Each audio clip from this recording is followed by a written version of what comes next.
Hi friends, welcome to A Wonderful Sheep and welcome to another Better Late Than Never video. Today we're going to flip through October and November in my reading journal. I actually did a lot of different sketches for this cover page because I love Halloween imagery. I don't really get into the holiday, like I don't really dress up, or I'm not into going to Halloween parties, but I love drawing like witches and pumpkins and just like the Halloween imagery. So I had a lot of fun doing sketches in my sketchbook. And then I ended up on this design, which was like the books are pieces of candy that are in this little jack-o'-lantern Halloween basket. The background seems a little bit plain, so I've been meaning to go back and color that in, but haven't gotten around to it yet. And then October, the first page is very blue and purple because a pen pal sent me this pet tape of like witchy, cute, mushroomy, cottagecore fairy vibe, and it was perfect for the color scheme of this Two Can Play short story audiobook by Ali Hazelwood. Not much to say about that book. I mean, I've never listened to an Ali Hazelwood book. I like her novels, but I hadn't listened to an audiobook of hers before. It didn't leave a very strong impression on me. And I read another short story. This isn't even a short story. I think it was like a bonus chapter in a different edition of Abby Jimenez's books. But I really liked it, the situationship. It was fun. I like Abby Jimenez's dialogue writing. Her writing is very snappy. And a Meditations for Mortals nonfiction book. Not much to say about that. Keeping in line with the October spooky themes, I read The Wedding Witch, which I believe is the sequel to The Ex-Hex, which I didn't finish. I DNF'd that, but this one I listened to an audio because it was Mary Jane Wells, and I enjoyed it. I like the time travel aspect of it. Funny, I wrote that Tamsin was American and Bowen was Welsh. Felt like I was listening to Lillian and Reese from a Kleypas novel. Basically, I like Mary Jane Wells's narrations of Lisa Kleypas's books, and her Welsh male accent and her American female accent are pretty similar across different genres. So it felt like I was listening to the beloved characters from the Wallflower series and the Ravenels. And I listened to another book in the Immortals After Dark series. So Kiss of a Demon King, number 7 is Rydstrom and Sabine, which these are sort of blending together in my mind, but I remember this one is the one where Sabine the sorceress kidnaps and imprisons Rydstrom Woad the demon, but I forget why. And I re-listened to Because of Miss Bridgerton, and it says, I think this is my favorite Julia Quinn book of the Bridgertons and Rokesby series. I do like this one. I always do love like a backstory, like a prequel story, and I like the premise of like the boy girl next door in Because of Miss Bridgerton. I like Billy's character. She's like a tomboy. She's like basically the state manager for her father's estate, and she's very outgoing, and the boy next door is more like reserved because he's the eldest son, but they connect over feeling left behind.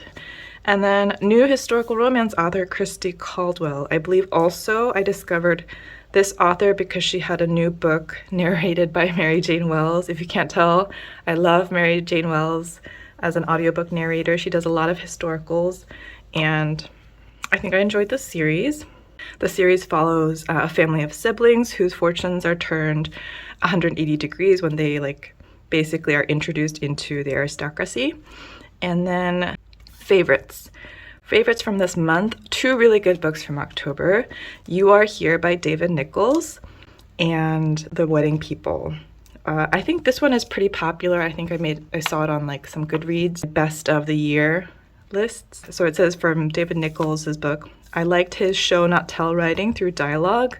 There's so many highlights from this book, but it was just so funny, like reading the dialogue, you could see the scene play out in your mind. Instead of describing what's happening, you could tell what was happening through the dialogue, which was really fun.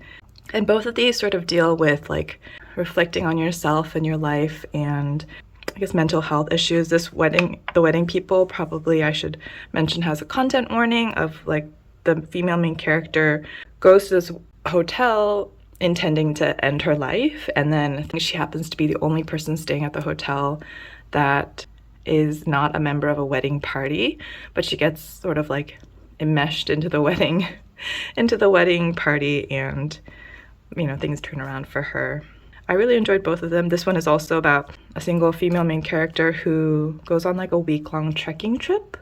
And yeah, I really like both of these. They were definitely 5-star reads from October for me, and both are favorites from the year, I think. So that is it for October. Moving into November, I was feeling watercolors at this stage, and so I didn't actually end up filling in the books I read. Starting with How to Age Disgracefully, which was such a fun read. I randomly discovered it on the list of quick skip the line books you can look at in Libby, and I listened to the sample and I love the narration.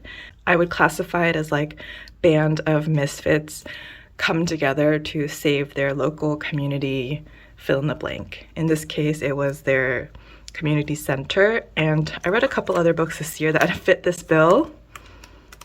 Britt Murray Was Here and The Last Chance Library. Similar, Britt Murray Was Here was also a community center, and obviously Last Chance Library was the patrons come together to save the library. But this was really fun. The audiobook was excellent. And I also listened to Good Material by Dolly Alderton. This had very interesting reviews because a lot of people said they didn't really like it until the last 15% when it switches point of view to explain the woman's side of the story and how this relationship went wrong.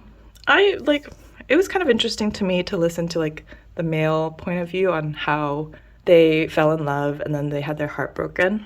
And continuing with audiobooks, Kiss an Angel by Susan Elizabeth Phillips, I think is sort of I don't know if this book in particular is a classic, but I've heard the name Susan Elizabeth Phillips a lot. I believe it was written in the 1990s or 2000s, so you have to keep that in mind. But it's crazy. The setting is a traveling circus, and there is Russian dynasty, a hidden Romanov mystery, and there's also a magical realism aspect of communing with tigers. It's wild, but it was entertaining. Polaris Rising. I can't remember how I found out about this book, but I was excited to read it because it was billed as a space opera, and it had a space princess involved. It was fun enough. It is exactly as it sounds, space opera, space princess meets rogue, rebel, outlaw. And then moving on to historicals. I just have a little commentary about how I couldn't decide what theme to go with for the decorations. I started off sort of vintage, but the covers of the books were very pink and green, so then I switched to colorful. Meg Cabot is the author of the Princess Diaries series, and I didn't realize that she had written historicals before that, so I picked up one of her older historicals that had been re-released with a new cover, and also read The Worst Duke in London by Emily Howard, which is an author I also enjoy. It was a retelling of 10 Things I Hate About You. I went back to read some Eloisa James. I had read her Beauty and the Beast retelling, which I enjoyed because it was inspired by House, the character from the TV series House, and so the dialogue is really funny and witty in that book. Again, started a streak of reading Eloisa James with an audiobook of Viscount in Love, narrated by Mary Jane Wells. November should be dedicated to Mary Jane Wells. And so I finished some audiobooks by her, and then I read this Wallflower series, How to Be a Wallflower series. So that was fun. And then a favorite for this month. So I finished catching up on Vari McFarlane's Backlist. So You Had Me at Hello and After Hello, and now I finished reading all of her backlist. I believe she has a new book coming out next year, which is exciting, but the spread is done. And I read another IAD book, Untouchable, or I listened to it, and that's how far I've gotten with the IAD series. Is She Really Going Out with Him by Sophie Cousins I really enjoyed. This was a 5-star read for me. I actually gave it 5 stars with stickers in this journal, and I do enjoy Sophie Cousins' books. I've loved, one of the first books I read this year was hers, The Good Part. Oh no, This Time Next Year, and then I also read The Good Part. Or maybe I read The Good Part at the end of last year, but definitely enjoy Sophie Cousins. also read Nothing Like the Movies by Lynn Painter. It was fine. It was the sequel to Better Than the Movies. And then a little last page for nonfiction. I read this like picture book by Trevor Noah, Into the Uncut Grass. That was cute, but the ending was quite abrupt. And Into the Magic Shop. I didn't realize it was so much about like manifestation, but there you have it. And then I read Michelle Obama's The Light We Carry, and I really enjoyed this book. I highly recommend it. It was like part memoir, part not quite self-help, but like inspirational. So best books from November were Is She Really Going Out with Him, The Light We Carry, and probably How to Age Disgracefully. And that is November in my reading journal. I had fun doing the sort of headers. This was fun to color pencil in.